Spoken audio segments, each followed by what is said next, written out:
नमस्कार साथियों, नमस्कार। कैसे हैं आप सभी? सभी को बहुत बहुत प्यार भरा नमस्कार। उम्मीद है सभी लोग बहुत बेहतरीन होंगे, शानदार होंगे, जबरदस्त होंगे। तो सारे शेर मेरे जल्दी से उपस्थित हो जाएं। कैसे हैं आप सभी? कैसे हैं? उम्मीद है सभी लोग बहुत बेहतरीन होंगे मेरे बाबू। ठीक है, फटाफट से आ जाएंगे। चांदनी जी, कार्तिक, पलैया जी, ठीक है, कर्ण भाई, ओके, दीपक, संग्राम, खुशी, पिंकी, दानिश। चलिए, तो बच्चे, जैसा कि आपको ज्ञात होगा कि कल हमने जो बात की थी वो कांग्रेस के सेशंस पर हो चुकी थी।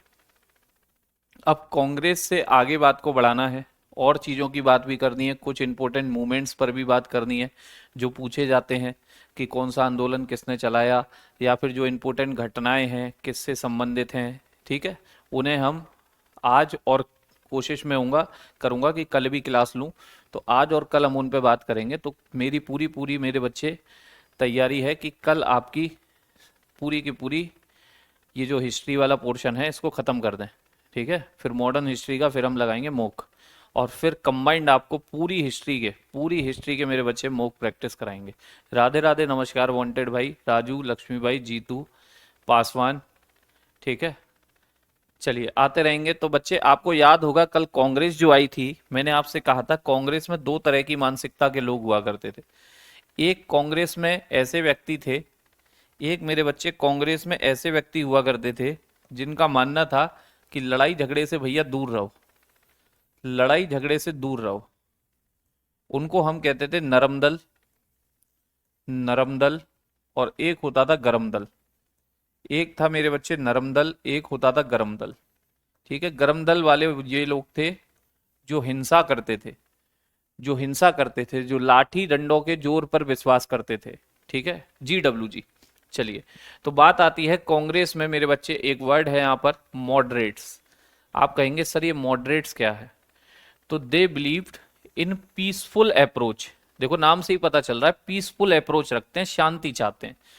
To the government, to redress the grievances and asking for major reforms. मतलब क्या है मेरे साथियों, कि वे शिकायतों के निवारण के लिए सरकार से शांतिपूर्ण तरीके से संपर्क करने और बड़े सुधारों की मांग करने में विश्वास करते थे। यही थे आपके नरम दल वाले, यही थे आपके नरम दल वाले, यही थे आपके नरम दल वाले।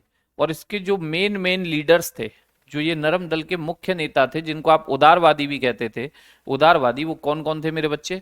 सुरेंद्र नाथ बनर्जी इसमें आते थे, दादा भाई नरोजी इसमें आते थे, जिनको आप grand old man of India भी कहते हैं, फिरोज शाह मेहता इसमें आते थे, गोपाल कृष्ण गोखले, गोपाल कृष्ण गोखले साहब इसमें आते थे, और मेरे बच्चे MG रानाडे, MG रानाडे। ठीक, वर some of the important moderate. मतलब क्या है, कुछ महत्वपूर्ण उदारवादी नेता ये लोग थे। ये नरम दल था जो विश्वास करता था। कांग्रेस के अंदर दो तरह की मानसिकता के लोग थे। एक का बिलीव करना था कि भाई हम लोग बातचीत से चीजों को हल करेंगे तो ज्यादा बेनिफिट होंगे। ठीक है, ज्यादा बेनिफिट। एक दूसरा था, नहीं हम लाठी डंडों पे विश्वास करते हैं, लाठी डंडों पे, वो होंगे गरम दल वाले, गरम दल। ठीक है, बढ़िया है, आप लोग भी बढ़िया होंगे। ठीक है विक्की जी, कोशिश तो मेरी कल तक की है, कल तक की है। चलिए आगे मेरे बच्चे, यहां पर एक बेहद खास पॉइंट लिखा है, देखिए कि sir Dadabhai Naoroji, known as the grand old man of India. Dadabhai Naoroji को भारत का ग्रैंड ओल्ड मैन के रूप में जाना जाता है। मैंने कहा था, बताया भी था। और इनकी एक बुक भी है मेरे बच्चे, इनकी एक बुक भी है जो आपसे पूछ ली जाती है। देखिए, Naoroji's book poverty and un British rule in India offered a scathing criticism of the economic impact of British rule।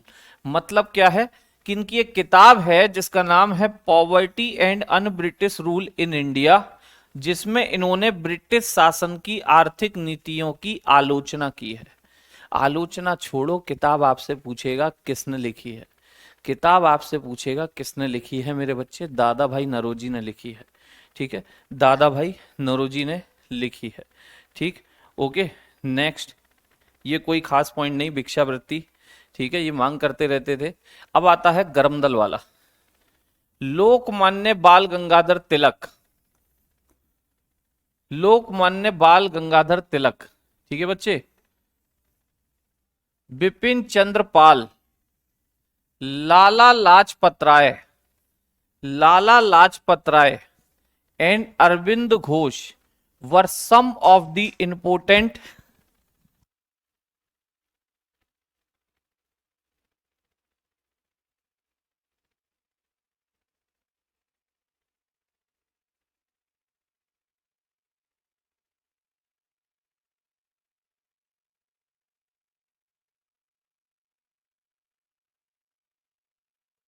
ठीक है मेरे भाई, तो लोकमान्य बाल गंगाधर तिलक, बिपिन चंद्र पाल और लाला लाजपत राय एंड अरविंद घोष, ये मुख्य कुछ आपके चरमपंथी नेता थे। चरमपंथी माने एक्सट्रीमिस्ट, एक्सट्रीमिस्ट बोले तो चरमपंथी, इनको ही आप कहते हो गरम दल, इनको ही कहते हैं गरम दल, ठीक है ना, गरम दल।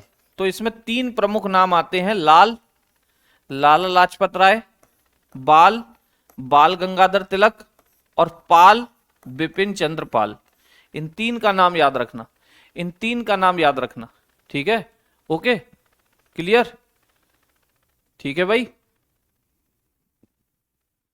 जादुई टोकरी मिले तो क्या इच्छा होगी, वाह।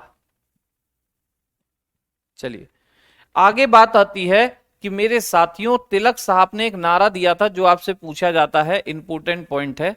तिलक raise the slogan Swaraj is my birth right, Swaraj is my birth right and I shall have it.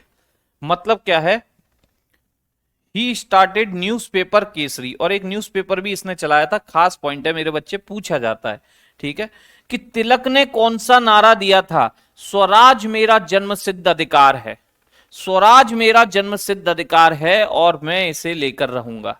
और इसने एक न्यूज़पेपर भी चलाया था जिसका नाम होता है केसरी, जिसका नाम होता है मेरे बच्चे केसरी, जिसका नाम होता है केसरी, ओके, बहुत बढ़िया साजिद आलम, चलिए बेहतरीन, शानदार, जबरदस्त, जिंदाबाद, ठीक है। अब मेरे बच्चे दादा भाई नौरोजी की तो बात करी थी, ग्रैंड ओल्ड मैन कहते हैं, ठीक है। आगे देखो, आगे देखो मेरे बच्चे, दादा भाई नौरोजी के बारे में थोड़ी सी यहां पर बात लिखी है कि एक तो इनको grand old man of India कहते हैं, grand old man of India, साथ में ही elected to the British parliament in 1892। क्वेश्चन पूछा जाता है, ये इसलिए डाला है। He founded Indian Society in 1865 and the East India Association in 1866 in London. He was elected thrice as the president of Indian National Congress. Most important points हैं बच्चे दादा भाई नौरोजी के लिए, कि 1892 में ब्रिटिश संसद के लिए दादा भाई नौरोजी चुने गए थे, और लंदन में इन्होंने इंडिया सोसाइटी, इंडिया सोसाइटी और मेरे बच्चे east India association, east India association की स्थापना की थी। ये तीन बार, कितनी बार, तीन बार कांग्रेस के क्या भी बन चुके, तीन बार कांग्रेस के क्या भी बन चुके, अध्यक्ष भी बन चुके, तीन बार कांग्रेस के क्या भी बने मेरे बच्चे, अध्यक्ष भी बने। कतई इंपोर्टेंट पॉइंट है दादा भाई नौरोजी के लिए, ठीक है। नेक्स्ट एक खास, एक और ये भी पूछ लिया जाता है, he gave the theory of drain of wealth in his book poverty and un British rule in India in 1867। इन्होंने अपनी पुस्तक poverty and un British rule in India में धन के निष्कासन का सिद्धांत दिया था। धन के निष्कासन का सिद्धांत, जिसको आप ड्रेन ऑफ वेल्थ कहते हैं, पूछा जाता है कि ड्रेन ऑफ वेल्थ थ्योरी किसने दी थी, धन के निष्कासन का सिद्धांत कौन दिया था, दादा भाई नौरोजी। आप कहोगे सर ये ड्रेन ऑफ वेल्थ, धन के निष्कासन का सिद्धांत क्या था, तो मैं आपसे इतना कहूंगा मेरे बच्चे कि उल्टे सीधे कानून बनाकर, उल्टे सीधे कानून बनाकर भारतीय जनता से उसका धन लूट रहा था ब्रिटेन, उल्टे सीधे अपनी नीतियों को थोपकर भारत के धन को लूट रहा था और ले जा रहा था ब्रिटेन में। इसे कहते हैं धन के निष्कासन का सिद्धांत। जैसे कि आजकल आप देख सकते हैं कि अभी अभी माननीय वित्त मंत्री निर्मला सीतारमण जी ने ये कहा था कि अगर आप पॉपकॉर्न भी खाओगे खुला वाला तो 5% जीएसटी दोगे, अगर आप पॉपकॉर्न खाओगे पैकेट वाला तो 12% जीएसटी दोगे। बताइए, खतरनाक है, कतई खतरनाक है। अब इसे आप धन के निष्कासन का सिद्धांत नहीं कहेंगे तो क्या कहेंगे? ये भी तो आज वही कर रहे हैं, भारतीय जनता से, एक मिडिल क्लास से उसका मेरे बच्चे जीवन यापन छीन रहे हैं। ये भी धन निष्कासन का सिद्धांत है कि उल्टी सीधी नीतियां थोपकर आप पब्लिक का पैसा छीन रहे हो। ठीक, इसके बाद आता है मेरे बच्चे बंगाल विभाजन। लेकिन बंगाल विभाजन से पहले मैं आपको कुछ एक घटनाएं बताता हूं। Social and religious reforms movement, social and religious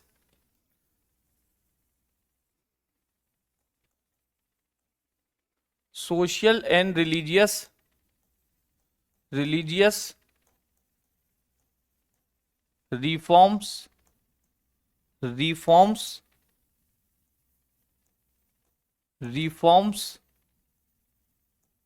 movement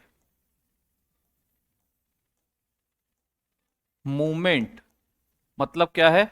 सामाजिक और धार्मिक सुधार आंदोलन। सामाजिक और धार्मिक सुधार आंदोलन, सामाजिक और धार्मिक सुधार मतलब जो हमारे समाज की कुछ कुरीतियां थी, हमारे धर्म में जो सुधार की जरूरतें थी, उनके लिए कुछ आंदोलन चले हैं। ठीक है, सामाजिक और धार्मिक सुधार आंदोलन इनको कहा जाता है। सामाजिक और धार्मिक सुधार आंदोलन इनको कहते हैं मेरे बच्चे, सामाजिक और धार्मिक सुधार आंदोलन। अगर सामाजिक और धार्मिक सुधार आंदोलनों पर चर्चा करोगे, सामाजिक और धार्मिक सुधार आंदोलन, तो जैसे मैं आपको एक एग्जाम्पल दूं मेरे बच्चे, जैसे मैं आपको एक एग्जाम्पल दूं, मुझे बताओ सती प्रथा अच्छी थी क्या? सती सिस्टम जो भारत में चला करता था वो अच्छा था क्या? वो अच्छा था साजिद भाई? क्या बाल विवाह, चाइल्ड मैरिज जो भारत में हुआ करती थी वो अच्छी थी क्या? जो आपके यहां पर ये दास प्रथा चलती थी अच्छी थी? नहीं थी। आज आप कह रहे हैं नहीं थी। सती प्रथा, बताइए, किसी महिला के अगर हस्बैंड की डेथ हो गई तो उसके हस्बैंड के सब के साथ उसे जिंदा जला रहे हैं जबरदस्ती। ये मानवता के नाम पे अपराध है, ये मानवता के नाम पे अपराध है, ये प्रथा नहीं हो सकती। लेकिन उस जमाने में, सच कह रहा हूं, आपके और हमारे जो बुजुर्ग रहे हैं, दादा के दादा के दादा, वो लोग कहा करते थे ये सिस्टम है, प्रथा है, ये सिस्टम है। तो हमारे धर्म में, हमारे समाज में कुछ बुराइयां थी, उन बुराइयों से लड़ने की आवश्यकता थी, और उससे लड़ाई के लिए जो बातें, जो घटनाएं हुई हैं, उन्हें हम कहते हैं सामाजिक और धार्मिक सुधार आंदोलन। और इसमें मेरे बच्चे कुछ एक संस्थाओं का योगदान रहा, जैसे सबसे पहले आती है ब्रह्मो समाज। ब्रह्मो समाज, ब्रह्मो समाज, ठीक है, ब्रह्मो समाज। ब्रह्मो समाज इसे कहा जाता है। क्या कहा जाता है? ब्रह्म समाज। ये जो ब्रह्म समाज है, ये जो ब्रह्म समाज है, इसकी संस्थापक पूछे जाते हैं आपसे। इसके संस्थापक, इसका जो स्थापना हुई, इसका जो इस्टेब्लिशमेंट हुआ, इस्टेब्लिशमेंट वो कब हुआ था मेरे साथियों? इसका जो इस्टेब्लिशमेंट हुआ, इसकी जो स्थापना हुई थी, कब हुई थी? तो इसकी स्थापना हुई थी 1828 में, 1828 में इसकी स्थापना हुई थी। 1828 में इसकी स्थापना हुई थी। कौन किया था मेरे बच्चे? कौन किया था? तो राजा राम मोहन राय। राजा राम मोहन राय, राजा राम मोहन राय क्या किए थे? इसकी स्थापना किए थे। राजा राम मोहन राय क्या किए थे? इसकी स्थापना किए थे। राजा राम मोहन राय, ठीक है, राजा राम मोहन राय इसकी स्थापना किए थे। और इस ब्रह्म समाज का पहले नाम कुछ और था, इसका पुराना नाम मेरे बच्चे कुछ और था। ठीक, इसका पुराना नाम कुछ और हुआ करता था। कलकत्ता में इसकी स्थापना हुई थी, याद रखना। कहां पर स्थापना हुई थी? कलकत्ता। कलकत्ता में इसकी स्थापना हुई थी। कलकत्ता में इसकी स्थापना हुई थी। और इसका जो पुराना नाम हुआ करता था मेरे बच्चे, वो था आत्मीय सभा। क्या था? आत्मीय सभा, जो बनी थी 1772 में। कब बनी थी? 1772 में बनी थी मेरे बच्चे, 1772 में। इसका जो पुराना नाम था, इसका जो पुराना नाम हुआ करता था, इसका जो ओल्ड नेम हुआ करता था, इसी समाज का ओल्ड नेम हुआ करता था मेरे बच्चे, पुराना नाम हुआ करता था आत्मीय सभा। पुराना नाम क्या था? आत्मीय सभा। पुराना नाम क्या था? आत्मीय सभा। यानी शुरुआत में इसकी जो स्थापना हुई थी, शुरुआत में जो इसकी स्थापना हुई थी वो आत्मीय सभा के नाम से हुई थी।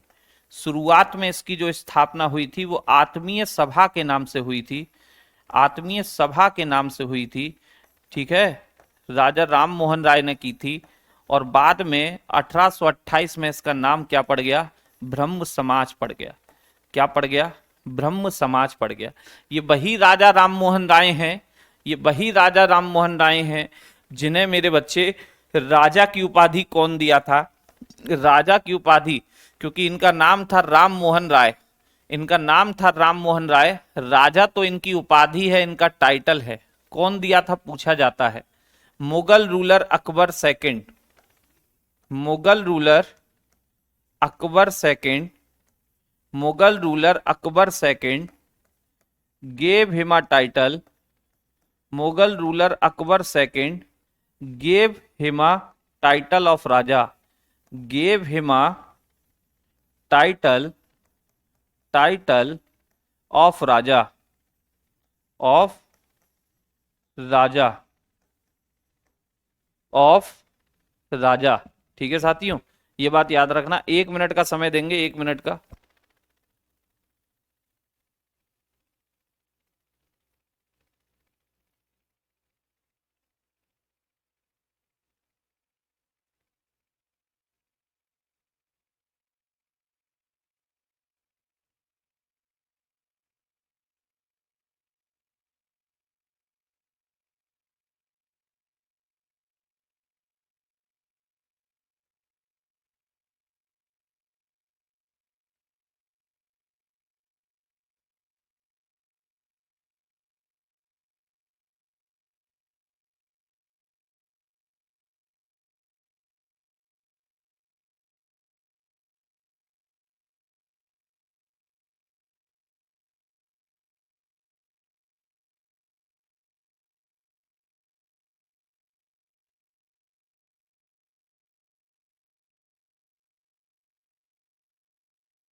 ठीक है साथियों, तो राजा की उपाधि कौन दिया था? राजा की उपाधि कौन दिया था? ये आपका मुगल बादशाह अकबर द्वितीय दिया था। मुगल बादशाह अकबर द्वितीय, मुगल बादशाह अकबर द्वितीय ने इनको राजा की उपाधि दी थी। मुगल बादशाह, मुगल बादशाह अकबर द्वितीय, मुगल बादशाह अकबर द्वितीय ने इनको किसकी उपाधि दी थी मेरे बच्चे? मुगल बादशाह अकबर द्वितीय ने इनको राजा की उपाधि दी थी, राजा की उपाधि दी थी, राजा की उपाधि दी थी। ठीक है मेरे बच्चे, ये बात आप याद रखना। सर राजा की उपाधि क्यों दिए थे ये इनको? ऐसा क्या किया था इन्होंने? ऐसा क्या किया था सर? तो मेरे बच्चे हुआ क्या था कि जब आपके बक्सर के युद्ध में अंग्रेजों ने हराया था मुगलों को, बक्सर के बैटल में अंग्रेजों ने मुगलों को हराया, शाह आलम को हराया, तब से मुगल बादशाह को पेंशन दिया करते थे अंग्रेज। कहा कि सर आप काम धंधा बंद करिए, हम आपको खर्चे पानी के लिए पेंशन देंगे। तब से हर मुगल बादशाह को अंग्रेजों ने पेंशन देना स्टार्ट किया। तो अकबर सेकंड को भी पेंशन मिलता था, अकबर सेकंड को भी पेंशन मिलता था, लेकिन किसी कारणवश इसकी पेंशन बंद हो गई, कागज पत्र पूरे नहीं होंगे। ठीक है, और ये राजा राम मोहन राय उस समय लंदन जा रहे थे। ठीक है अनुपम, राजा राम मोहन राय उस समय लंदन जा रहे थे, लंदन। अकबर सेकंड को पता चला कि भैया एक व्यक्ति है राम मोहन राय और लंदन जा रहा है, पढ़ा लिखा व्यक्ति है। उससे कहा कि राम मोहन राय जी अगर लंदन जा रहे हैं, हमारा पेंशन चालू करवा दीजिएगा, पेंशन बंद हो गया है, खर्चा पानी नहीं चल पा रहा है, बड़ा दिक्कत है, समस्या है, परेशानी है। राम मोहन राय बोले ठीक है, ठीक है, कोशिश करेंगे। और पेंशन चालू करवा दिए अकबर द्वितीय की, अकबर सेकंड की। अकबर सेकंड खुश हो गया, कहा अरे हम तो नाम के राजा हैं, काम के राजा तो आप हैं, पढ़े लिखे लोग, ठीक है। तब से इनको किसका उपाधि दे दिया? राजा का उपाधि दे दिया, राजा का उपाधि। और यही राजा राम मोहन राय सती सिस्टम को टर्मिनेट कराया था, सती सिस्टम को टर्मिनेट कराया था, याद रखना, सती प्रथा को समाप्त कराया था।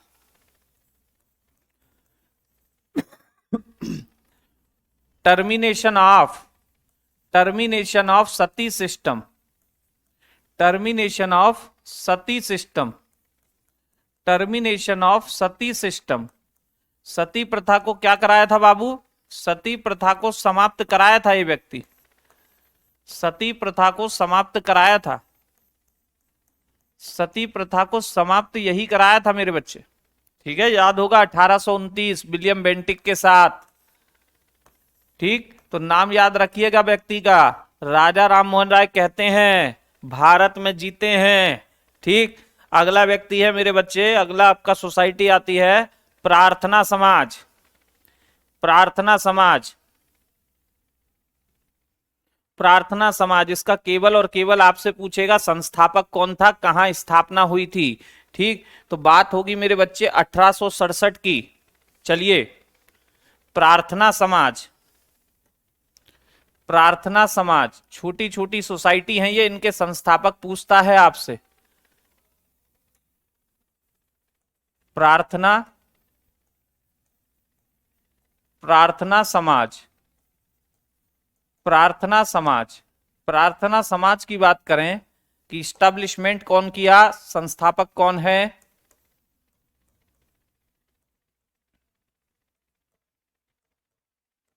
स्थापना कब हुई? तो मेरे बच्चे 1868 में हुई। कब हुई? 1868 में, 1867 में हुई थी। कहां पर हुई थी? बॉम्बे में। कहां पर हुई थी? बॉम्बे में। आत्माराम पांडुरंग ने किया था, आत्माराम पांडुरंग ने, ठीक है ना। 1867 में स्थापना हुई थी। कहां पर? इन बॉम्बे, इन बॉम्बे। किसने किया था? बाई लगा के नाम याद रखना इनका, किसने किया था? करने वाले का नाम पूछेगा मेरे बच्चे। बाय आत्माराम पांडुरंग, आत्माराम पांडुरंग, आत्माराम, आत्माराम पांडुरंग, आत्माराम पांडुरंग ने इसकी स्थापना की थी, याद रखें। आत्माराम पांडुरंग ने इसकी स्थापना की थी। इसने भी मेरे बच्चे कई स्कूल खोले, ऑर्फनेज खोले, अनाथालय खोले, बहुत काम किए इसने भी, बहुत काम किए मेरे बच्चे। अगली आती है आपकी बेहद खास, आर्य समाज, आर्य समाज, ठीक है। आर्य समाज जो होगी 1875 में स्थापना करेंगे स्वामी दयानंद सरस्वती, जिनका नाम होता है मेरे बच्चे मूल शंकर, मूल शंकर। शुद्धि आंदोलन चलाएंगे, स्वदेशी वर्ड का उपयोग करेंगे मेरे बच्चे, ठीक है, स्वदेशी वर्ड का उपयोग करेंगे। एक दो खास बातें आपके लिए ये करते हैं। आर्य समाज, आर्य समाज, आर्य समाज को बनाइएगा, आर्य समाज। आर्य समाज की बात करें मेरे बच्चे तो कब हुआ? कब हुआ? 1875 में स्थापित होगा। कौन करेगा? कौन करेगा? ये आर्य समाज की स्थापना, ये प्रार्थना समाज था, हिंदी में भी लिख लेना कहीं कहोगे, ये प्रार्थना समाज था। ये है मेरे बच्चे आर्य समाज, ये है मेरे बच्चे आर्य समाज, आर्य समाज, आर्य समाज। संस्थापक कौन थे? एस्टैब्लिश बाय, इस्टाब्लिश बाय, स्थापना किसने की मेरे बच्चे? बाई लगा के नाम लिख लेना। दयानंद सरस्वती, स्वामी दयानंद सरस्वती, स्वामी दयानंद सरस्वती, स्वामी दयानंद, स्वामी दयानंद सरस्वती, स्वामी दयानंद सरस्वती भागीरथी। भागीरथी मत जोड़ देना, ये तो मैंने कहा है, ये तो मैंने कहा है, ठीक है। स्वामी दयानंद सरस्वती इनका नाम है। इन्हीं का मेरे बच्चे, इन्हीं को हम किस नाम से भी जानते थे बचपन में? इनका नाम क्या था? इनका रियल नेम क्या था? रियल नेम क्या था? रियल नेम होता था मेरे साथियों इनका मूल शंकर। क्या नाम था? मूल शंकर इनका नाम था। क्या नाम था? मूल शंकर। इनका जो रियल नेम था, वास्तविक नाम था, मूल नाम था, तो इनका मूल नाम था मेरे बच्चे मूल शंकर। क्या नाम था? मूल शंकर इनका नाम था। क्या नाम था मेरे बच्चे? मूल शंकर, मूल शंकर, मूल शंकर इनका नाम था। मूल शंकर इनका नाम था। मूल शंकर इनका नाम था। ये नाम हुआ करता था इनका। ठीक। अब ये जो स्वामी दयानंद सरस्वती हैं भागीरथी, इन्होंने मेरे बच्चे, इन्होंने याद रखना, इनका एक स्लोगन है, स्लोगन, इनका एक नारा था, इनका एक नारा था, वापस वेदों की ओर लौटो, वापस वेदों की ओर लौटो, वापस, वापस वेदों की ओर, वेदों की ओर लौटो, वापस वेदों की ओर लौटो इनका नारा था। वापस वेदों की ओर लौटो इनका नारा था। वापस वेदों की ओर लौटो इनका नारा था। ठीक है। और return to Vedas, return to, return to Vedas, return to Vedas इनका स्लोगन था। याद रखिएगा। ये जो स्वामी दयानंद सरस्वती हैं, इन्होंने एक आंदोलन भी चलाया था, इन्होंने एक आंदोलन भी चलाया था। Dayanand Saraswati, Dayanand Saraswati, Dayanand Saraswati started, started, started the शुद्धि मूवमेंट, द शुद्धि मूवमेंट, द शुद्धि मूवमेंट, द शुद्धि मूवमेंट, द शुद्धि मूवमेंट। दयानंद सरस्वती ने, दयानंद सरस्वती ने, दयानंद सरस्वती ने शुद्धि आंदोलन चलाया था। शुद्धि आंदोलन, शुद्धि आंदोलन चलाया था। शुद्धि आंदोलन, शुद्धि आंदोलन चलाया था। कौन सा आंदोलन चलाया था?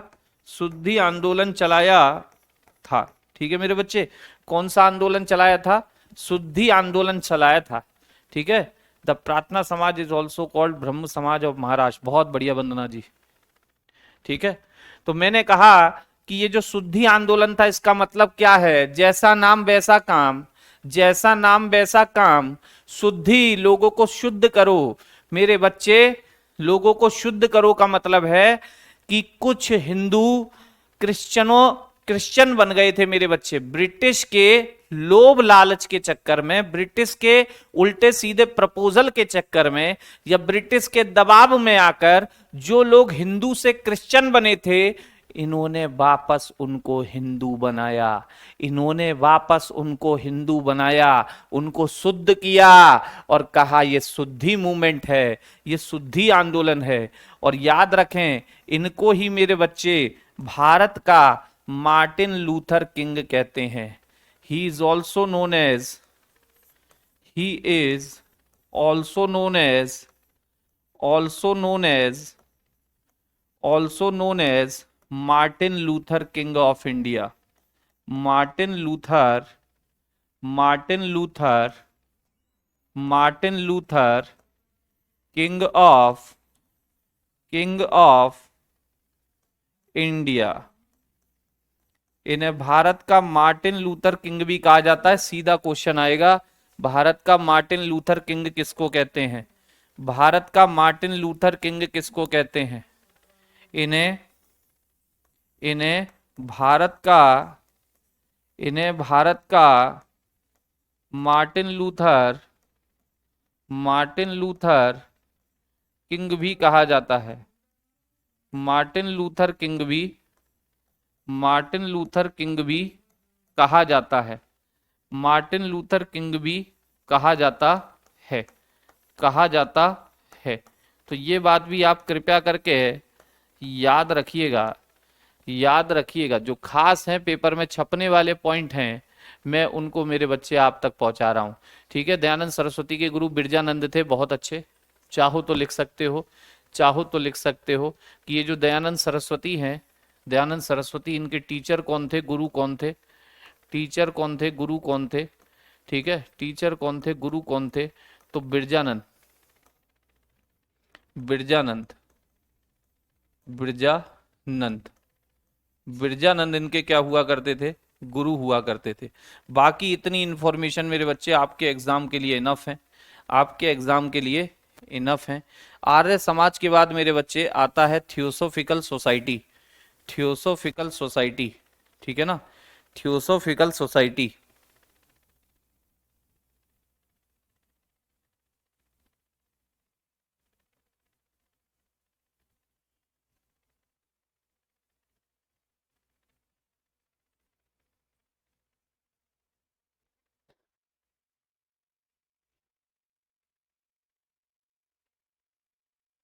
चलिए, थियोसोफिकल सोसाइटी। नहीं देव प्रसाद जी, कल कोशिश है मेरी कि खत्म हो जाए। मैराथन वैराथन तो नहीं आएगी मेरे बच्चे, ठीक, जरूरत नहीं है मैराथन की। चलिए आगे चलते हैं। Theosophical society, theosophical theosophical society मेरे बच्चे, थियोसोफिकल सोसाइटी। थियोसोफिकल सोसाइटी ये भी एक समाज सुधार के लिए था, ये भी एक समाज सुधार के लिए बनी थी संस्था, लेकिन ये भारतीयों ने नहीं बनाई थी, ये खुद अंग्रेजों ने बनाई थी। Theosophical theosophical society, theosophical society, theosophical society. जल्दी से बताओ, अंग्रेजों ने ये संस्था बनाई थी, तो मेरे बच्चे इसका हेडक्वार्टर कहाँ था? इसका हेडक्वार्टर कहाँ था? हाँ जी, कल 26 जनवरी है। 26 जनवरी है तो क्या करें, लड्डू थोड़ी खिला दें आपको, ठीक? दो दो टॉफी खरीद लेना बाजार से, दो दो टॉफी खरीद लेना। पार्ले की टॉफी आएगी 1 रुपए की 4, 1 रुपए की 4 आएंगी, ठीक है? 1 रुपए की 4 टॉफी आएंगी, सब मिलके खाइएगा, सब मिलके खाइएगा मेरे बच्चे, ठीक? ठीक है बच्चे। चलिए, तो मैंने कहा थियोसोफिकल सोसाइटी का हेडक्वार्टर आपको पता है चेन्नई होता है, ठीक? थियोसोफिकल सोसाइटी की जो स्थापना हुई, जो इस्टेब्लिशमेंट हुआ, स्थापना, वो कब हुई थी मेरे बच्चे? 1875 में हुई थी, 1875 में हुई थी। किसने की थी? दो अंग्रेज हस्बैंड वाइफ थे, दो अंग्रेज हस्बैंड वाइफ थे। क्या नाम होता है इनका? क्या नाम होता है? By madam H P Blavatsky, madam Blavatsky, madam Blavatsky, madam Blavatsky और colonel Olcott, and colonel Olcott, ये हस्बैंड वाइफ थे। इन्होंने ये सोसाइटी बनाई थी समाज सुधार के लिए, ठीक है, सोशल रिफॉर्म्स के लिए। Colonel Olcott, madam Blavatsky, madam Blavatsky,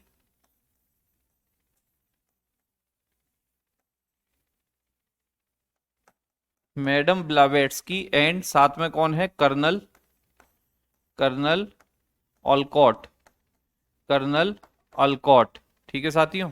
madam H P Blavatsky and colonel Olcott ने सोसाइटी बनाई थी, और इसका हेडक्वार्टर, और पूछता है आपसे हेडक्वार्टर कहाँ था? तो मेरे बच्चे इसका हेडक्वार्टर था चेन्नई। इसका हेडक्वार्टर, इसका मुख्यालय कहाँ था? इसका मुख्यालय कहाँ था? इसका मुख्यालय था मेरे बच्चे चेन्नई। कहाँ हुआ करता था? चेन्नई इसका हेडक्वार्टर हुआ करता था। कहाँ हुआ करता था? चेन्नई। बस इतना ही पूछा जाता है कि कब स्थापना हुई, किसने करी, और हेडक्वार्टर कहाँ पर था, और हेडक्वार्टर कहाँ पर था। ठीक है, ओके। देव प्रसाद जी, बूंदी खरीद लेना बाबू, पेटीएम नंबर बता देना, पेटीएम मार दूंगा। ठीक है, पेटीएम नंबर बता देना, पेटीएम मार दूंगा। ठीक, और क्या करें बताओ? अब इतना कहोगे तो भैया 10 रुपए की बूंदी तो खिला ही सकते हैं आपको। ठीक है, चलिए अगला आता है मेरे बच्चे Ramakrishna Mission. Ramakrishna Mission, Ramakrishna Mission. अगले पर चलते हैं, Ramakrishna mission.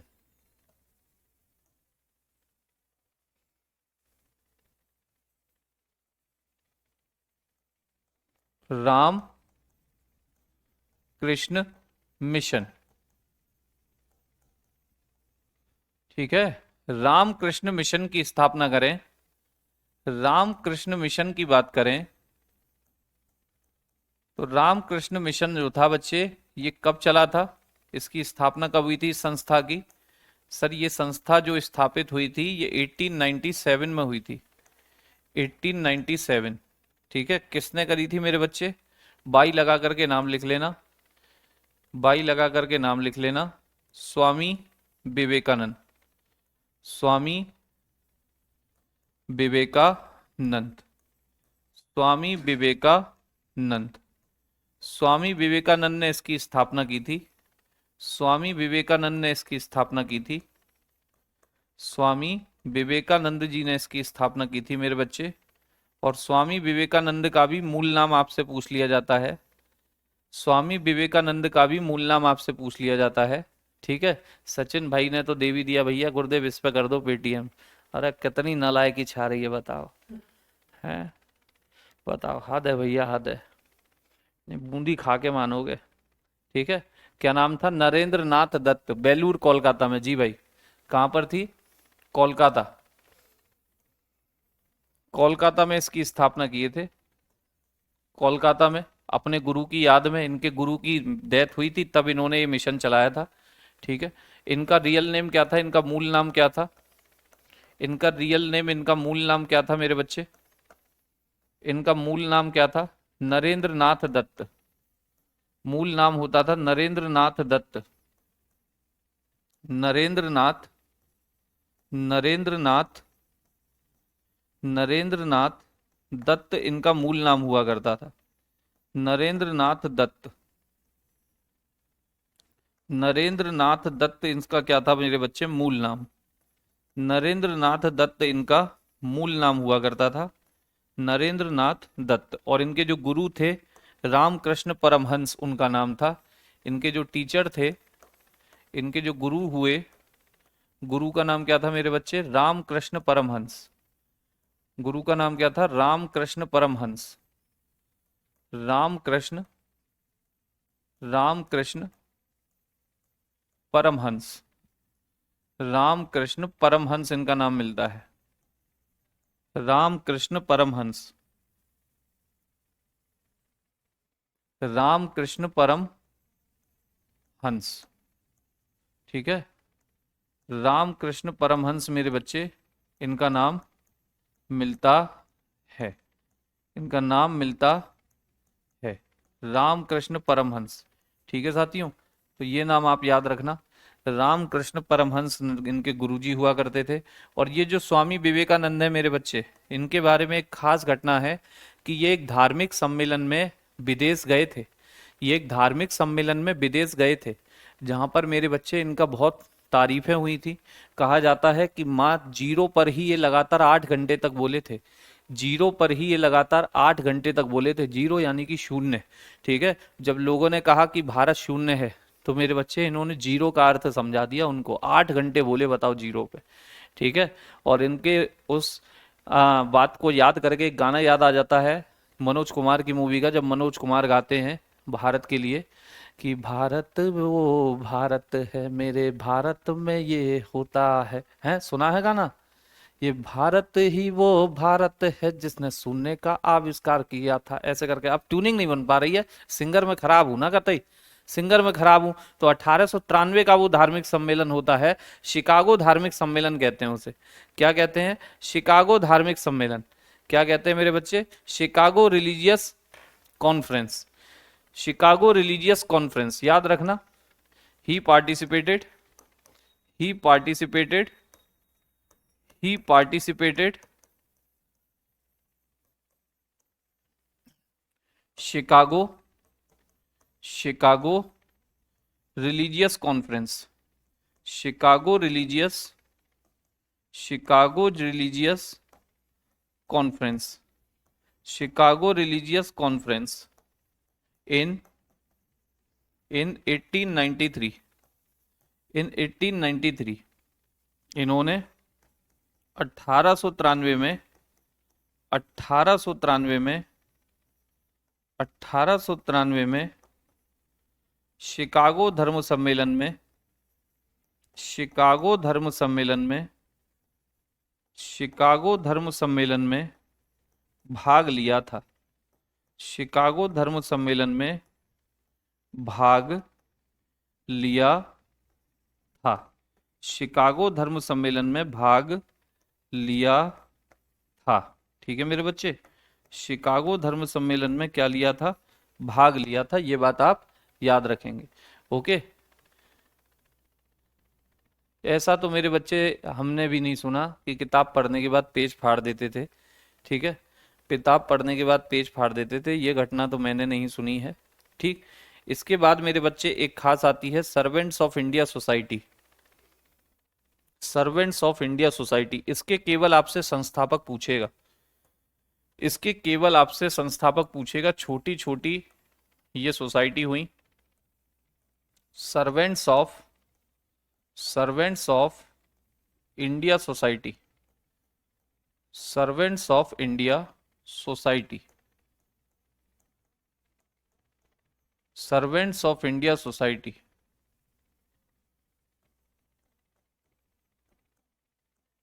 Servants of India society, Hindi में भी इसे यही नाम से जानते हैं।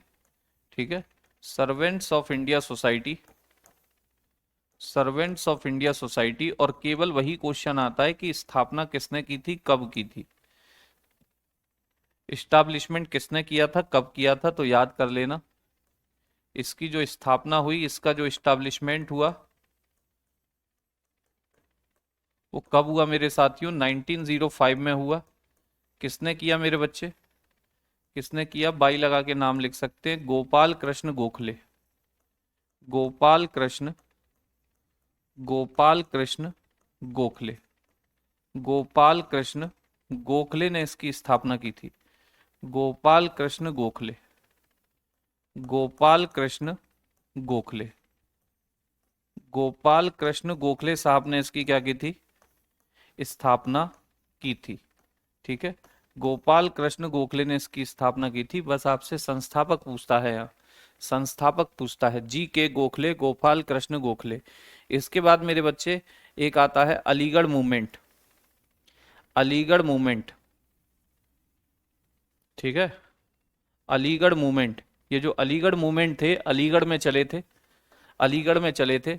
और मेरे बच्चे ये एक व्यक्ति ने चलाए थे, बड़ा ही खास रहा है। एक कॉलेज इसने स्थापित किया, पूछा जाता है। अलीगढ़ मूवमेंट, अलीगढ़ आंदोलन। Aligarh movement,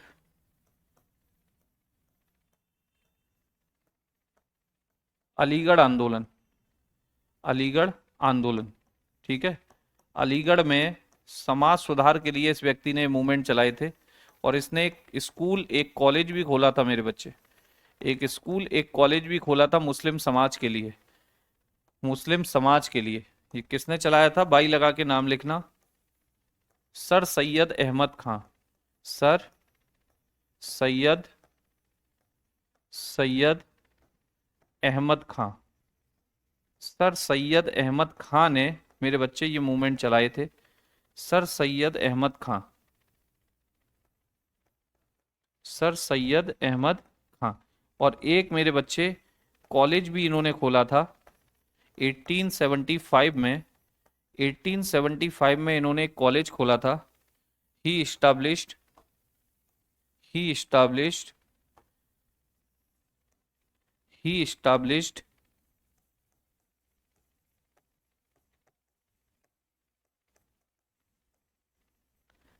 Mohammedan Mohammedan Anglo Anglo Oriental College, Anglo Oriental Oriental college,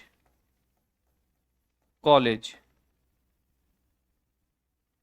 in Aligarh, in Aligarh, in Aligarh 1875 and lateral and after some time and some time after some time after some time in 1990 in 1920 it become it become it become the Aligarh Muslim university, it become, ठीक है। मोमडन Anglo Oriental College की इन्होंने स्थापना की थी और बाद में ये मेरे बच्चे क्या बना, Aligarh Muslim University. And 1920 it become Aligarh Muslim University AMU, Aligarh Muslim University, Aligarh Muslim University, Aligarh Muslim University बोले तो एएमयू, एएमयू, ठीक है। जो कुछ इंग्लिश में टेंशन ना लो, हिंदी में लिख दे देंगे, हिंदी में लिखे देंगे। इन्होंने मेरे बच्चे 1875 में 1875 में अलीगढ़ में अलीगढ़ में अलीगढ़ में Mohammedan Anglo Oriental College, Mohammedan Mohammedan Anglo Oriental College, Anglo Oriental Oriental College की स्थापना की, मोमडन एंग्लो ओरिएंटल कॉलेज की स्थापना की, कॉलेज की कॉलेज की स्थापना की, जो जो 1920 में, जो 1920 में Aligarh Muslim University, Aligarh Muslim University, Aligarh Muslim university के नाम से जाना गया। Aligarh Muslim University, Aligarh Muslim university के नाम से, अलीगढ़ मुस्लिम यूनिवर्सिटी के नाम से जाना गया, के नाम से जाना गया। यानी एएमयू की स्थापना भी इन्होंने ही की थी, क्योंकि वो पहले क्या ही था, मोमडन एंग्लो ओरिएंटल कॉलेज था, मोमडन एंग्लो ओरिएंटल कॉलेज था। शिकागो कॉन्फ्रेंस कहाँ हुई थी मेरे बच्चे, शिकागो कहाँ होता है, यूएसए, प्रिंस पंडित, ओके, क्लियर क्लियर। डर लग रहा है देव प्रसाद, डर के आगे जीत है, Mountain Dew, due the due, ठीक है। डर के आगे जीत है, डर के आगे जीत है मेरे बच्चे। डरोगे, डरना अच्छी बात है, डरना भी चाहिए, क्योंकि डर नहीं होगा तो जीवन नरक हो जाएगा। एक लास्ट सोसाइटी और बताता हूं आपको, सत्य शोधक समाज, जो बनाएंगे ज्योतिबा फुले, ज्योतिबा फुले, ठीक है ना, ज्योतिबा फुले मेरे बच्चे, सत्य शोधक समाज। एक लास्ट और याद रखना, एक लास्ट और सोसाइटी है, सत्य शोधक समाज, सत्य शोधक, सत्य शोधक समाज, सत्य शोधक समाज।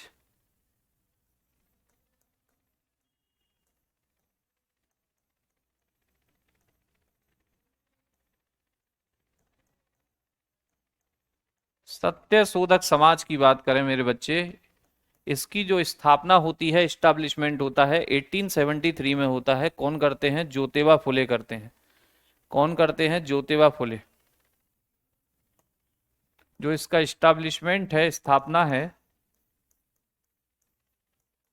स्थापना है, वो कौन करते हैं? वो कौन करते हैं? स्थापना होती है 1873, बाई लगा के नाम लिख लेना, ज्योतिबा फुले। ज्योतिबा, ज्योतिबा फुले, ज्योतिबा फुले। कौन करते हैं मेरे बच्चे? ज्योतिबा फुले करते हैं। कौन करते हैं? ज्योतिबा फुले करते हैं इसकी स्थापना। ज्योतिबा फुले करते हैं मेरे बच्चे इसकी स्थापना। ठीक है, ज्योतिबा फुले। और कोई यहां से क्वेश्चन पूछता नहीं है। स्वामी जी को स्वामी की उपाधि, अच्छा, विवेकानंद को स्वामी की उपाधि कौन दिया था, ये बात याद कर लेना। विवेकानंद को स्वामी, कहाँ गए विवेकानंद? ये रहे। विवेकानंद को स्वामी की उपाधि कौन दिया था, ये बात याद कर लेना। Ruler of Khetri, Ajit Singh, Ajit Singh, Ajit Singh, the ruler of Khetri Rajasthan, the ruler of Khetri Rajasthan, the ruler of Khetri, Khetri बोले तो Rajasthan, gave, gave the title of Swami, the title of Swami, the title of Swami, the title of Swami to Vivekananda, the title of Swami to Vivekananda, to Vivekananda, Vivekananda. ठीक है, मतलब क्या है कि विवेकानंद को, विवेकानंद को स्वामी की उपाधि, विवेकानंद को स्वामी की उपाधि, स्वामी की उपाधि, स्वामी की उपाधि कौन दिया था मेरे बच्चे? स्वामी की उपाधि खेतड़ी राजस्थान के राजा, खेतड़ी राजस्थान के राजा, खेतड़ी राजस्थान के राजा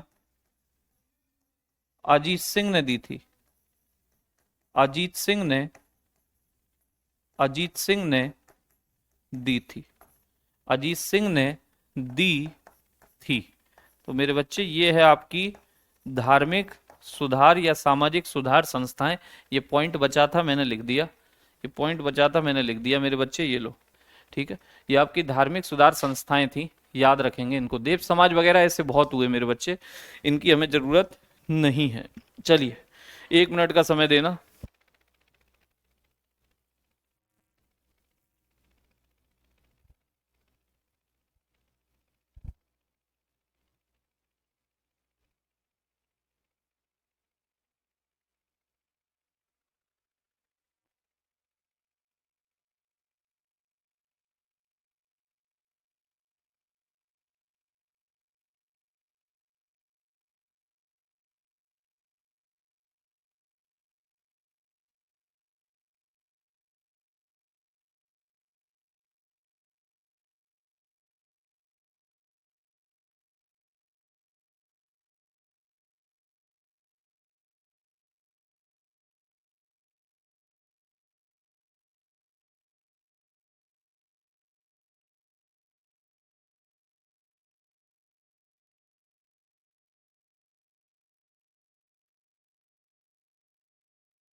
ठीक है साथियों, तो मेरे बच्चे ये हुई आपकी धार्मिक सुधार आंदोलनों की बात, धार्मिक सुधार आंदोलनों की बात।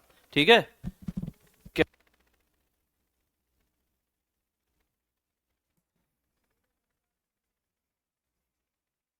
चलिए अब बात करते हैं मेरे बच्चे और घटनाओं की, और घटनाओं की। ठीक है, सर ज्योतिबा फुले को महात्मा की उपाधि मिली थी, महात्मा ज्योतिबा फुले कहे जाते थे मेरे बच्चे। ये चीजें छोड़िए, बहुत सारे ऐसे पॉइंट हैं कि हिस्ट्री मेरे बच्चे अपने आप में अनंत है, अपने आप में। हम केवल उन पॉइंट्सों पर बातचीत कर रहे हैं जो आपके एग्जामों में बार बार रिपीट होते हैं और क्वेश्चन बनने की आशंका बहुत ज्यादा होती है। ठीक, अब और इंसिडेंट में लेकर के आया हूं, देखिए जो पॉइंट, फिर से बोलूंगा, जो पॉइंट मेरे बच्चे बिल्कुल छपने वाला होगा उसे मैं खुद से कह दूंगा मेरे बच्चे याद ही याद रखना। ठीक है, और साथ में सिंबल भी होगा, उस पर डबल टिक हो रहा होगा, देखिएगा। तो यहां पर बंगाल विभाजन है, पार्टीशन ऑफ बंगाल 1905, बंगाल विभाजन 1905। बंगाल विभाजन 1905 मतलब कब हुआ था बंगाल विभाजन? 1905 में हुआ था। देखिए अब सारा का सारा डेटा पहले पॉइंट में बहुत ही इंपॉर्टेंट है। In 1905 Lord Curzon made the partition of Bengal. He divided Bengal into two parts, east and west. Due to violent criticism and agitation, the partition was revoked in 1911। ठीक, सारी बातें इसी लाइन में है कि बंगाल विभाजन की घोषणा कब हुई? 1905। किसने की? लॉर्ड कर्जन ने की। बंगाल विभाजन लॉर्ड कर्जन ने कराया। दो भाग बने थे, पूर्वी बंगाल और पश्चिमी बंगाल। पूर्वी बंगाल और पश्चिमी बंगाल। और बंगाल विभाजन रद्द कब हुआ? बंगाल विभाजन रद्द हुआ 1911 में। कब रद्द हुआ? 1911 में। ठीक है, 1911 में। चलिए फिर मेरे बच्चे आगे की बात। ठीक, नेक्स्ट आगे की बात करें, जो बात खास होगी एकदम से। अब देखो, जैसे ही बंगाल विभाजन हुआ तो एक आंदोलन चलाया गया जिसे कहते हैं स्वदेशी मूवमेंट। स्वदेशी आंदोलन 1905, ये बंगाल विभाजन के विरुद्ध ही चलाया गया था। बंगाल विभाजन के, नीतू जी, बंगाल सबसे बड़ा क्षेत्र था, सबसे बड़ा, और सारे के सारे आंदोलनों की जननी बंगाल हुआ करता था क्योंकि वहां पे पॉपुलेशन सबसे ज्यादा थी, क्षेत्र ही बड़ा था। तो अंग्रेजों ने कहा अरे यार, बात बात पे यहीं से आंदोलन होते हैं, क्यों ना इस बंगाल को ही विभाजन कर दिया जाए जिससे कि यहाँ की पब्लिक आपस में डिवाइड हो जाए। और हमेशा से इनका, मेरे बच्चे, वही पॉलिसी है, divide and rule, divide and rule. ठीक है, डिवाइड एंड रूल। हिंदू मुस्लिम में हमेशा ये चाहते थे कि ये कभी एक ना हो पाए। ठीक, नेक्स्ट है the Swadeshi movement sought to oppose British rule and encourage ideas of self help, Swadeshi enterprise, national education and the use of Indian language. मतलब क्या है कि स्वदेशी आंदोलन जो चला, स्वदेशी आंदोलन ने ब्रिटिश शासन का विरोध करने और आत्मनिर्भर स्वदेशी राष्ट्रीय शिक्षा, भारतीय भाषाओं के उपयोग को बढ़ावा देने का प्रयास किया। इन्होंने कहा कुल मिलाकर के सब कुछ स्वदेशी अपनाओ, सब अपना होना चाहिए, इनका बहिष्कार करो, इनका करो बहिष्कार। ठीक है, फिर है to fight for Swaraj, the radicals advocate mass mobilisation and boycott of British institution and goods. मतलब क्या है? स्वराज के लिए संघर्ष करने हेतु उग्रवादियों ने जन संगठन और ब्रिटिश संस्थानों व वस्तुओं का बहिष्कार करने का समर्थन किया। परेशान ना होइए, इतनी लंबी चौड़ी कहानी आपको याद नहीं रखनी है। आपको याद रखना है स्वदेशी मूवमेंट कब चला था, अभी तक बस इतना याद रखना है। जिस पर डबल टिक हो उसे याद कर लेना बस। ठीक, जिस पर डबल टिक हो बस उसे याद कर लेना। ये स्वदेशी मूवमेंट कौन चलाए थे, बस इसमें ये और लिख लें कि ये चलाए थे, बाई लगा करके नाम लिख लेना, तिलक। इसकी शुरुआत किए थे कौन? तिलक साहब किए थे इसकी शुरुआत। तिलक बोले तो बाल गंगाधर तिलक, तिलक बोले तो बाल गंगाधर तिलक। इसके बाद में आता है मेरे बच्चे मुस्लिम लीग का गठन। देखिए, formation of Muslim league 1906। Muslim league की स्थापना कब हुई? 1906। कहां पर होगी? तो ढाका में होगी। ढाका यानी कि बांग्लादेश। ढाका बोले तो बांग्लादेश। सलीमुल्लाह खां और आगा खां बनाएंगे इसको, सलीमुल्लाह खां और आगा खां बनाएंगे इसको, सलीमुल्लाह खां और आगा खां इसको बनाएंगे। देखिएगा, in 1906 the all india muslim league was formed, all india muslim league was formed under the leadership of salimullah khan and the nawab of dhaka। 1906 में ऑल इंडिया मुस्लिम लीग की स्थापना ढाका के नवाब सलीमुल्लाह खां के नेतृत्व में हुई। तो मैंने कहा ना, दो लोग हैं, एक है सलीमुल्लाह खां, दूसरे का भी नाम याद रखना, दूसरे का भी नाम याद रखना, सलीमुल्लाह खां, और दूसरे का नाम है मेरे बच्चे आगा खां, दूसरे का नाम है आगा खां। इन दोनों ने मिलकर की थी स्थापना, इन दोनों ने मिलकर की थी इस पार्टी की स्थापना। ठीक है, स्वराज बार बार आ रहा है, स्वराज का मतलब होता है अपना राज, अपना शासन, राज यानी कि शासन, स्व माने अपना, सेल्फ रूल। नेक्स्ट फिर आती है घटना सूरत स्प्लिट 1907, सूरत विभाजन 1907। मोस्ट इंपोर्टेंट है मेरे बच्चे, पूछ ली जाएगी। ठीक है, हुआ क्या था देखिए, the Congress session held in 1907 was a battleground between the moderates and extremists, वही नरम दल गरम दल, over the election of Congress president. 1907 में आयोजित कांग्रेस सत्र कांग्रेस अध्यक्ष के चुनाव को लेकर नरम दल और उग्रवादियों के बीच संघर्ष का मैदान बन गया। मैंने जब कांग्रेस के सेशन पढ़ाए थे तो कहा था ना, कांग्रेस में विभाजन होगा, कांग्रेस में फूट पड़ेगी, तो यहीं पर फूट पड़ी थी, यहीं पर फूट पड़ी थी मेरे बच्चे। और इस सेशन के अध्यक्ष कौन थे, यहां पर हेड कौन थे, रास बिहारी, रास बिहारी हेड थे यहां पर, रास बिहारी घोष। हेड कौन थे यहां पर, रास बिहारी घोष ने यहां अध्यक्षता की थी 1907 में, 1907 में अध्यक्षता की थी रास बिहारी घोष ने। अब देखो, Bal Gangadhar Tilak become the leader of extremist and Gopal Krishna Gokhale become the leader of moderate. मतलब क्या है, बाल गंगाधर तिलक गरम दल यानी उग्रवादियों के नेता बने, और गोपाल कृष्ण गोखले नरम पंथियों के नेता बने। आपको जो पॉइंट याद रखना है वो बस पहला है, वो बस पहला है। ठीक है, वो बस पहला है। हेड पूछेगा बता देना कौन थे, रास बिहारी घोष थे यहां पर, बस। ठीक है, आगे आता है मिंटो मार्ले रिफॉर्म 1909, मिंटो मॉर्ले सुधार 1909। याद करो, लॉर्ड मिंटो, वायसराय में पढ़ाया था जी सर। अब ये जो रिफॉर्म हुआ, इसमें जो सबसे खास सुधार था वो क्या था, देखो, the Minto Morley reforms introduce separate election for Muslim. Minto मार्ले सुधारों ने मुसलमानों के लिए पृथक निर्वाचक मंडल की शुरुआत की। पृथक निर्वाचक मंडल पूछा जाएगा। The moderates criticised these reforms, नरमपंथी जो नरम दल था उसने इसकी बुराइयां भी की। और ये जो लॉर्ड मिंटो है, ये जो लॉर्ड मिंटो है, इसे मेरे बच्चे father of separate election in India कहते हैं। मैंने आपसे कहा था father of separate election in India, father of separate election in India, father of separate election, father of separate election in India. Bharat में पृथक या सांप्रदायिक निर्वाचन का जनक, भारत में, भारत में पृथक या सांप्रदायिक निर्वाचन का जनक, पृथक या सांप्रदायिक, सांप्रदायिक निर्वाचन का, सांप्रदायिक निर्वाचन का जनक।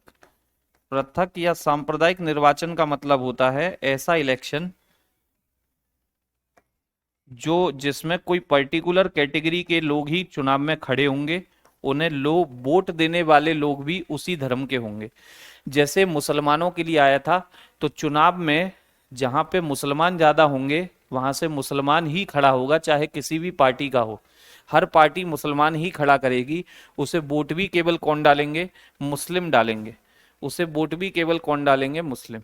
फिर ये पहले विश्व युद्ध की घटना है, कभी पूछे कब हुआ था, तो भैया 1914 से लेके 1914 से लेके 18 तक हुआ था, याद रखें 18 तक हुआ था। और इसमें मेरे बच्चे कांग्रेस ने सपोर्ट किया था ब्रिटिश को, भारतीयों ने, भारतीय राष्ट्रीय कांग्रेस ने ब्रिटिश का समर्थन किया था, ब्रिटिश का समर्थन किया था। उन्हें लगा था कि कहीं ना कहीं जब हम सपोर्ट करेंगे तो ये ब्रिटिश हमारी मांगों को पूरी करेंगे, ये ब्रिटिश हमारी मांगों को क्या करेंगे, पूरी करेंगे। ठीक है, नेक्स्ट अगला आता है मेरे बच्चे home rule home rule league most important है, पूछिएगा। The Home rule league 1916, home rule league 1916 पूछा जाता है मेरे बच्चे। होम रूल लीग किसने बनाई थी?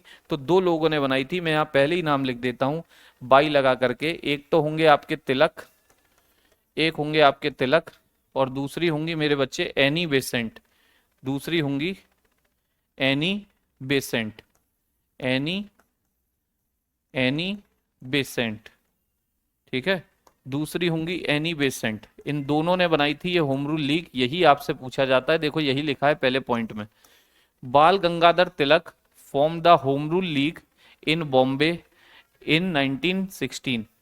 बाल गंगाधर तिलक ने 1916 में बॉम्बे में होम रूल लीग बनाई थी, अपनी पार्टी बनाई थी, ठीक है। इसके बाद एनी बेसेंट ने भी मेरे बच्चे इसी नाम से एक पार्टी बनाई, लेकिन ये चेन्नई में बनाई। Annie Besant started a home rule league in Chennai. Motilal Nehru and Chittaranjan Das supported the movement.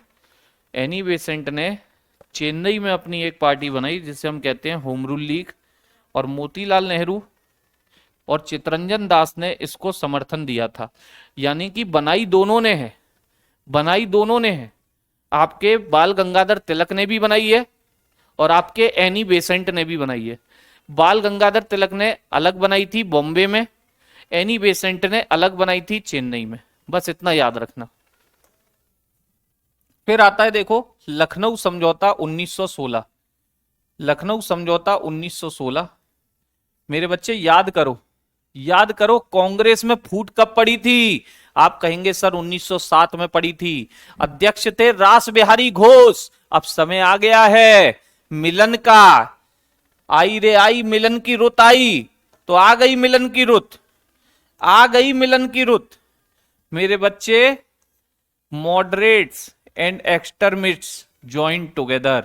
नरम दल और उग्रवादी गरम दल वाले एकजुट हो गए, एकजुट हो गए। कांग्रेस 1916, हेड कौन थे यहां पर? अंबिका चरण मजमूदार, एमसी मजमूदार, एमसी मजमूदार यहां पर क्या थे? अध्यक्ष थे। और जब फूट पड़ी थी तो रास बिहारी घोष थे, रास बिहारी घोष, ठीक है। और इतना ही नहीं मेरे बच्चे, इतना ही नहीं, मुस्लिम लीग ने भी यहां भाग लिया था, मुस्लिम लीग ने भी यहां भाग लिया था। The Congress and Muslim League signed a pact agreeing to corporate with each other to achieve self government.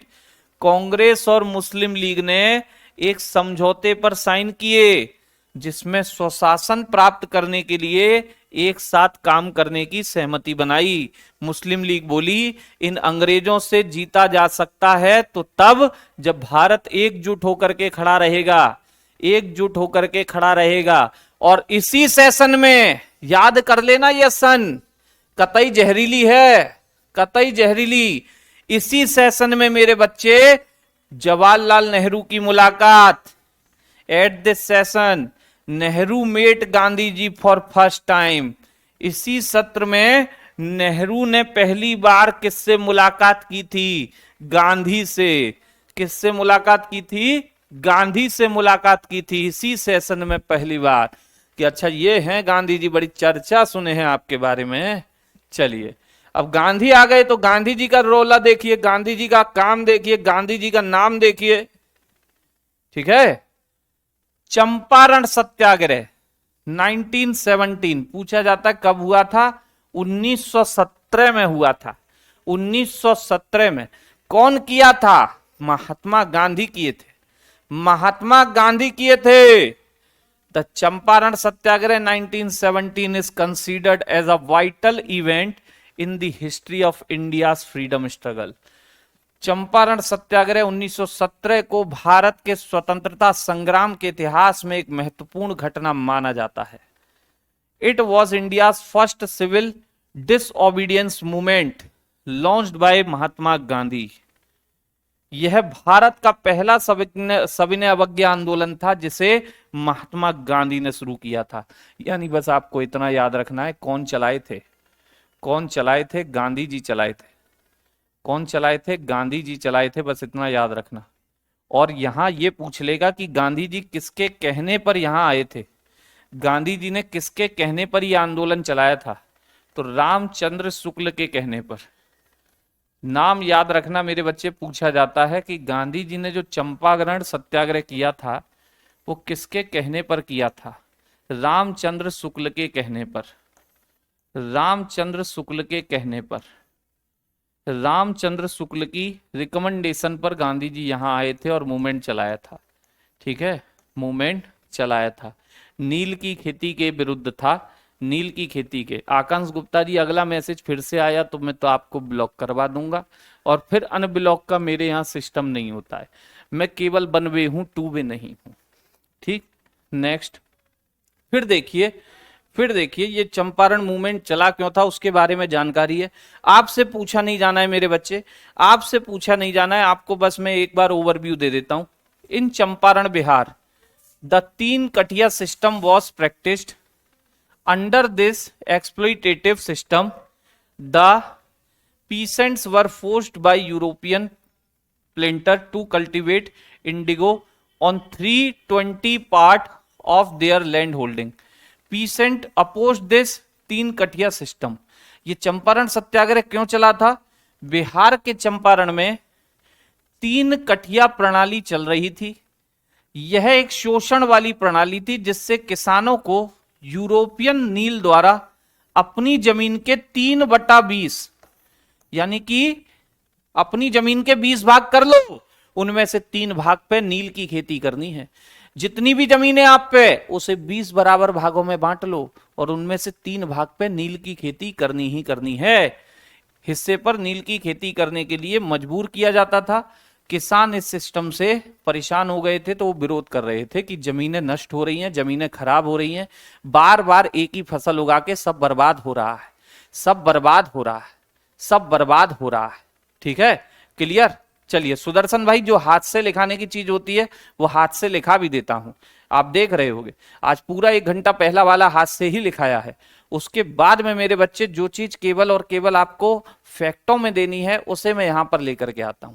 ठीक, इसके बाद मेरे बच्चे, इसके बाद देखो एक खास पॉइंट है, एक खास पॉइंट है, डबल टिक पहले ही लगा देता हूं। The success of Champaran Satyagraha followed by Gandhi's fruitful intervention in the Ahmedabad mill strike in 1918 and the Kheda Satyagrah in 1918 helped Gandhi establish himself as a leader of mass struggle। मतलब क्या है, याद कर लेना, मोस्ट इंपोर्टेंट पॉइंट है। चंपारण सत्याग्रह की सफलता के बाद अहमदाबाद मिल हड़ताल, यहां पे मिल मजदूरों के लिए लड़ाई लड़े थे गांधी जी, उनका वेतन भत्ता बढ़वाए थे, वेतन भत्ता, भूख हड़ताल पर बैठ गए थे, कहे थे नहीं उठूंगा, कब तक? जब तक नहीं बढ़ाओगे सैलरी और अलाउंसेस, वेतन और भत्ता। ठीक है, इसके बाद खेड़ा सत्याग्रह 1918 गांधी के सफल हस्तक्षेप ने उन्हें जन लोगों का नेता बना दिया, जन लोगों का नेता बना दिया। ठीक है, नील की खेती जिससे आप कपड़े धुलवाते हो, उजाला, उजाला, ये तो रासायनिक नील है, पहले खेती किया जाता था। ठीक है साथियों, अब देखो महात्मा गांधी आ गए। प्रणाम है चचा को, चचा नहीं राष्ट्रीय पिता है मेरे बच्चे, चचा तो नेहरू हैं, चचा तो नेहरू हैं। ये कौन है? ये फादर ऑफ नेशन है, राष्ट्रीय पिता हैं। ठीक है, सम्मान कीजिए इनका, बहुत मेरे बच्चे इन्होंने जीवन लगाया है अपना। ठीक, महात्मा गांधी, महात्मा गांधी की चर्चा करें तो महात्मा गांधी भारत कब लौटे? भारत कब लौटे मेरे बच्चे? इनका जन्म हुआ था पोरबंदर गुजरात में। पोरबंदर गुजरात में जन्म लेने के बाद पढ़ाई लिखाई किए, वकालत की पढ़ाई किए, वकालत की, वकील की पढ़ाई किए, बैरिस्टर, बैरिस्टर बोलते थे तब वकील को, बैरिस्टर, और बैरिस्टर की पढ़ाई किए, बैरिस्टर की पढ़ाई करके प्रैक्टिस किए, प्रैक्टिस, सोचे थे वकील बनूंगा, बड़ा बड़ा वकील बनूंगा, लेकिन कहते हैं ना किस्मत ने अगर कुछ और लिख रखा है तो कोशिश कितनी ही क्यों ना कर लीजिए, कोशिश कितनी ही क्यों ना कर लीजिए, किस्मत आपको वहीं पहुंचा देगी जहां किस्मत को लाना है, जहां भाग्य को लाना है वहीं पहुंचा देगी। तो वकील, अच्छा वकील बनने के लिए बहुत कोशिश की है, मुकदमे भी लड़ते थे, कहते थे फ्री में मुकदमा लड़ लूंगा, फ्री में लड़ लूंगा, बहुतों के मुकदमे। लेकिन मेरे बच्चे एक महिला का मुकदमा लिए, वो महिला बेचारी हार गई है फ्री के चक्कर में, बताइए। तो ऐसे करके गांधी जी ने थोड़ा एक्सपीरियंस लिया, लेकिन जब इन्होंने देखा कि यार किस्मत कुछ और चाह रही है, किस्मत कुछ और चाह रही है, ठीक। असरार अंसारी जी राष्ट्रपिता इसलिए कहते हैं क्योंकि पूरे भारत की जनता को एक डोर में जो पिरोया है वो इस व्यक्ति ने पिरोया है। इस व्यक्ति ने भारत की इस जनता के बीच में यूनिटी पैदा की है, इसलिए कहते हैं इसे राष्ट्रीय पिता, इसने राष्ट्र बनाया है, इसने राष्ट्र बनाया है। तो देखिए गांधी जी जब बैरिस्टर की पढ़ाई करने गए थे तो भारत जब लौटते हैं तब से ही इंपोर्टेंट होते हैं, तब से ही इंपोर्टेंट होते हैं जब ये भारत की राजनीति में आते हैं। और भारत ये लौट कर आते हैं, भारत ये लौट कर आते हैं 9 जनवरी 1915 को। Gandhi return to India from South Africa on January 9 observed as Pravasi Bharatiya दिवस। मोस्ट इंपोर्टेंट पॉइंट है, 9 जनवरी 1915 को महात्मा गांधी दक्षिण अफ्रीका से भारत आए। 9 जनवरी को भारत में प्रवासी भारतीय दिवस के रूप में मनाया जाता है, प्रवासी भारतीय दिवस के रूप में मनाया जाता है। इसके बाद मेरे बच्चे ये भारत आए तो जगह जगह पर मेरे बच्चे महात्मा की उपाधि किसने दी? रविन्द्रनाथ टैगोर ने दी, रविन्द्रनाथ टैगोर ने। और रविन्द्रनाथ टैगोर को गुरु की उपाधि किसने दी थी? महात्मा गांधी जी ने। एक दूसरे को उपाधि दे दी। महात्मा गांधी ने कहा ये लो रविन्द्रनाथ टैगोर, आज से आप गुरु हो। रविन्द्रनाथ टैगोर बोले ये लो आज से आप महात्मा हो। अदले का बदला हो गया। इसके बाद मेरे बच्चे इनका जीवन काल देखो, 1917 में क्या चलाए? 1917 में चंपारण आंदोलन चलाए, चंपारण आंदोलन चलाए। 1917 में ही मेरे बच्चे गुजरात के खेड़ा जिले में किसानों के लिए लड़ाई लड़े, किसानों के लिए लड़ाई लड़े, किसानों के लिए आंदोलन चलाया, किसानों के लिए। 1918 में मेरे बच्चे 1918 में ये देखो अहमदाबाद में मिल मजदूरों के लिए लड़ाई लड़े, अहमदाबाद में मिल मजदूरों के लिए लड़ाई लड़े, ठीक। इसके बाद ये तीनों घटनाएं मैंने आपको अभी बता दी थी। इसके बाद मेरे बच्चे अब देखो इंपोर्टेंट पॉइंट, अब देखो इंपोर्टेंट पॉइंट, ये देखो मेरे बच्चे, ये देखो Gandhi was the president of Indian National Congress in 1924 at Belgaum session of Congress. मतलब क्या है? गांधी जी 1924 में भारतीय राष्ट्रीय कांग्रेस के बेलगाम अधिवेशन में अध्यक्ष बने थे। जब कांग्रेस के अधिवेशन बनाए थे, जब कांग्रेस के अधिवेशन बनाए थे तो मेरे बच्चे बताया था कि गांधी जी एक ही बार कांग्रेस के अध्यक्ष बने हैं, कांग्रेस के अध्यक्ष एक ही बार बने हैं। कब? तो मेरे बच्चे 1924 बेलगाम कर्नाटक। गांधी जयंती 2 अक्टूबर को क्यों मनाई जाती है? तो क्या मनाए? राहुल गांधी जयंती मनाए? क्या मनाए बताइए? अरे महात्मा गांधी जी का जन्म हुआ था 2 अक्टूबर को, तो किस दिन मनाएंगे गांधी जी की जयंती? कतई खतरनाक प्राणी है, बताइए, कतई खतरनाक।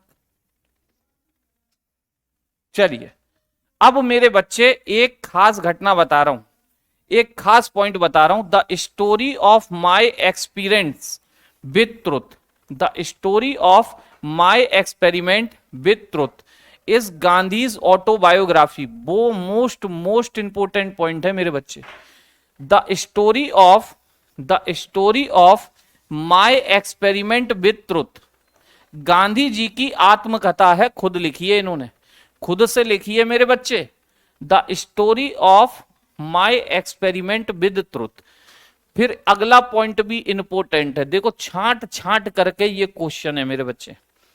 Gandhi was thrown out of the train at Pietermaritzburg station in South Africa. An incident that become a turning point in his life. ठीक, गांधी जी को दक्षिण अफ्रीका के किस स्टेशन पर गोरों ने ट्रेन से उतार दिया था? गोरों ने ट्रेन से उतार दिया था तो भैया पीटर मैरिट्सबर्ग स्टेशन। इस घटना ने गांधी का हृदय बदल दिया, गांधी का हृदय।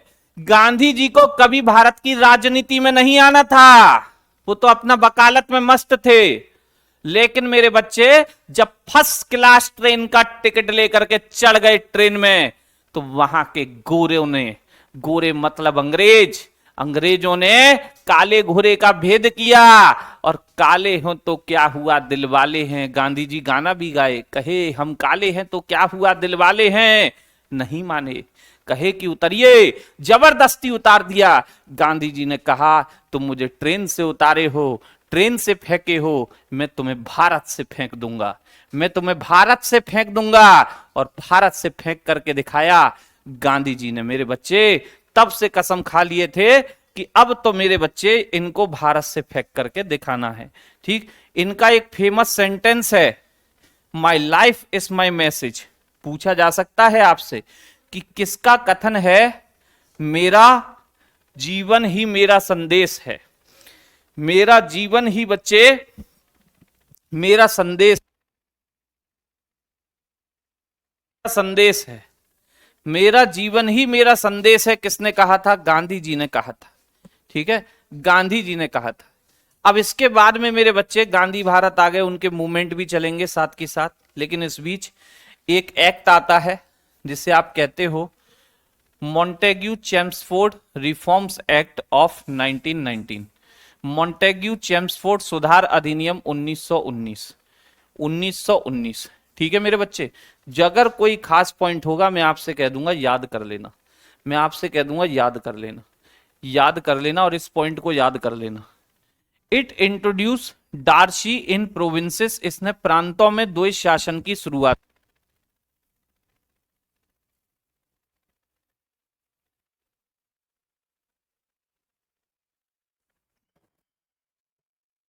इसने प्रांतों में द्वैत शासन की शुरुआत की। किसने की?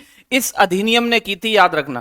क्वेश्चन एज इट इज आएगा, by which of the following act dyarchy introduce in provinces. किस अधिनियम से प्रांतों में द्वैत शासन आया था? 1919 से आया था, 1919 से। बाकी कोई पॉइंट मेरे बच्चे याद करने की आवश्यकता नहीं है इसका।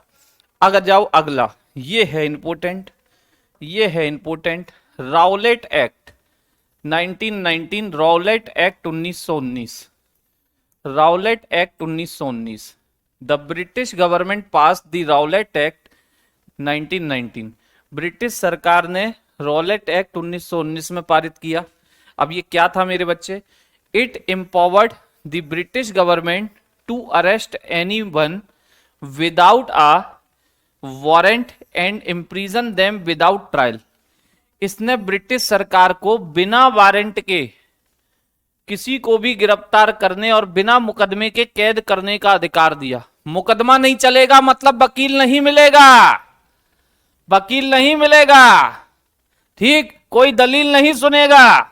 बिना वकील बिना दलील का कानून है, बिना वकील बिना दलील का कानून, बिना वकील बिना दलील का कानून। किसी को भी अंदर डाल दो, बिना वकील बिना दलील का कानून, जिसको चाहे अंदर डाल दो, जब तक के लिए चाहे अंदर डाल दो।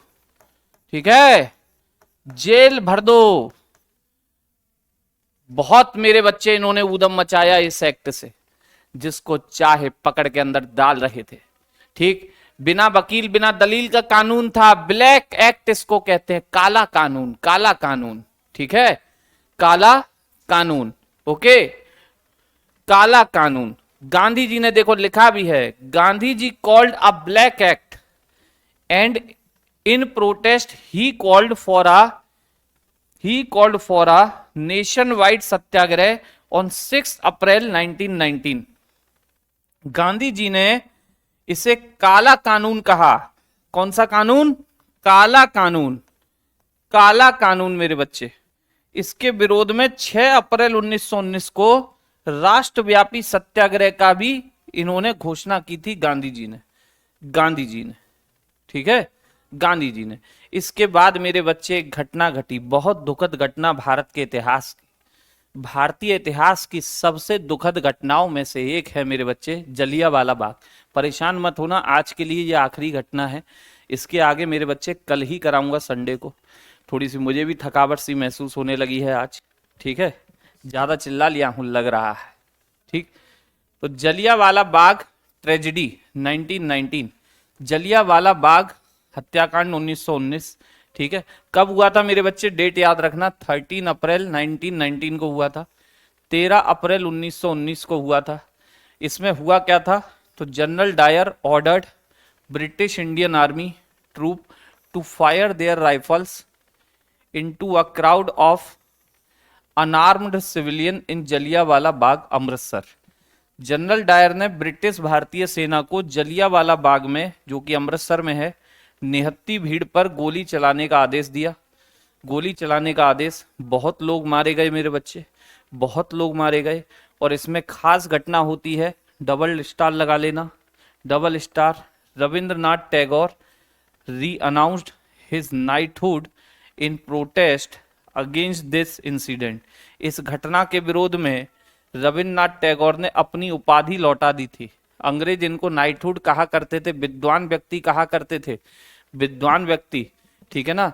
और मेरे बच्चे इस उपाधि का इन्होंने कल त्याग कर दिया था इसी घटना के बाद। कल सर जी रिपब्लिक डे है और मुझे स्कूल में कुमार सर का प्रचार करना है इसका। हाँ तो प्रचार कीजिए ना सनी जी, मना कौन किया है भाई, झंडा फहराई है। जब सबसे पहले तो सुबह उठ करके यही काम करना है, सबसे पहले उठ करके यही काम करना है कि ध्वज को फहराना है, ध्वज को। और नहीं भी फहरा पाओ तो एक काम जरूर करना है। आपने देखा होगा जो छोटे बच्चे होते हैं वो छोटे छोटे झंडे ले लेते हैं हाथ में, छोटे छोटे झंडे हाथ में ले लेते हैं और रोड साइड फिर चलते रहते हैं, उन्हें वहीं फेंक देते हैं। अब उन्हें इतनी समझदारी नहीं है, लेकिन आपका और हमारा कर्तव्य है, अगर कहीं पर झंडा गिरा हुआ देखो मेरे बच्चे, तो प्लीज उसे वहां से साइड कर देना, हटा देना, ठीक है ना। ये आपकी अपनी जिम्मेदारी है, आपकी अपनी जिम्मेदारी है, ठीक है। चलिए, और पढ़ाई तो मेरे बच्चे बहुत ही जरूरी है, पढ़ाई तो सबसे ही जरूरी है, ठीक। चलिए, इसके बाद मेरे बच्चे एक दो पॉइंट और हैं गिनती के। In his protest letter to viceroy on May 31, 1919, Tagore wrote, Tagore ने लिखा, the time has come when the badge honour makes our shame glaring in their incongruous contest of humiliation, and I for my part wish to stand shorn all special distinction by the side of those my countrymen who for their so-called significance are liable to suffer degradation not fit for human being। ये रविन्द्रनाथ टैगोर ने बोला मेरे बच्चे कि अब समय आ गया है जब सम्मान का बैज हमारे अपमान को स्पष्ट कर देता है, और अपने हिस्से के लिए सभी विशेष उपाधियों से मुक्त होकर उन देशवासियों के साथ में खड़ा होना चाहता हूं जिन्हें उनके तथाकथित महत्वहीनता के कारण ऐसा अपमान सहना पड़ता है जो मानवता के लिए अयोग्य है। इन्होंने क्लियर कह दिया कि मैं आज से अंग्रेजों का साथ कभी नहीं दूंगा, आज से अंग्रेजों का साथ कभी नहीं दूंगा, ठीक है।